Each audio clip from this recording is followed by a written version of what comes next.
Welcome to the DoubleACS Daily News. The City of Attleboro has recorded a surplus of about $17 million from fiscal year 2021.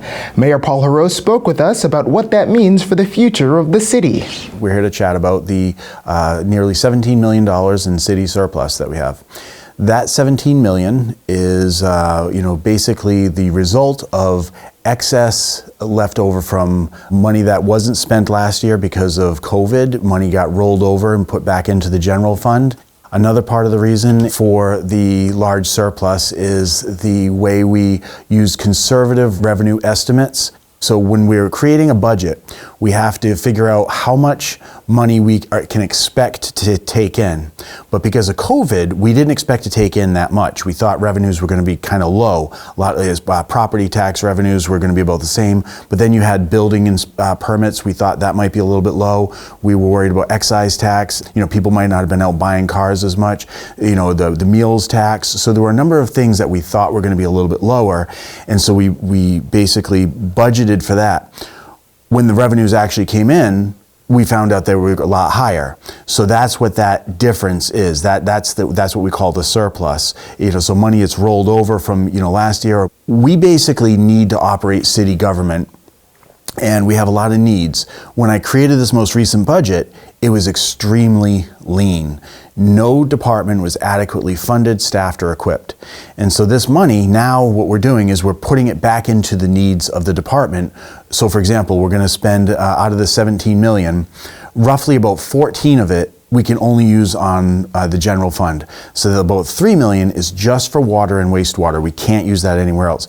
But out of that 14 million, I'm asking City Council to put aside about 2 million to DPW for road and sidewalk repairs. And then we're going to ask a little bit more money for specific sidewalk projects, in different places in the city. We're looking at getting a bunch of new trucks for DPW so they can do better road repairs, so they can actually do their job better. Same thing with Park and Forestry, same thing with police and the rec department, same thing with the planning office. So all of this money, this so-called surplus money, we're putting back into the different departments. A third reason that we had a big surplus is because I am in the process of saving up for different projects.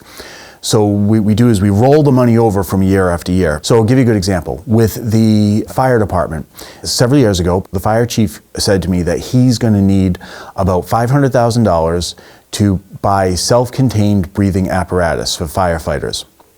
So basically, what I started doing was I set aside $100,000 a year, and that is kind of like just saving up for that $500,000. That way, it doesn't shock the system when he says in 2022 or 2023, hey, I need $500,000.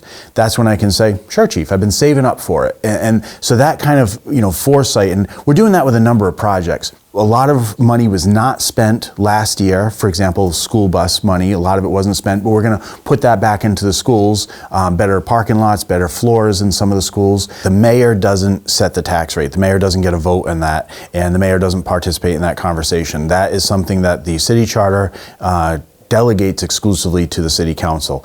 And that's how it should be. The city council are the ones with the power of the purse. So when people are talking about that they want to see a tax break because of a surplus, what they need to realize is that what we did was we did a conservative revenue estimate. There wouldn't be any surplus if we did a very generous revenue estimate. Whether it's a new truck for DPW, whether it's some type of new investigative equipment for the police department, or better protective equipment for the fire department, if it's replacing some of the floors or rugs at the school department, everything goes back to the public in one form or another.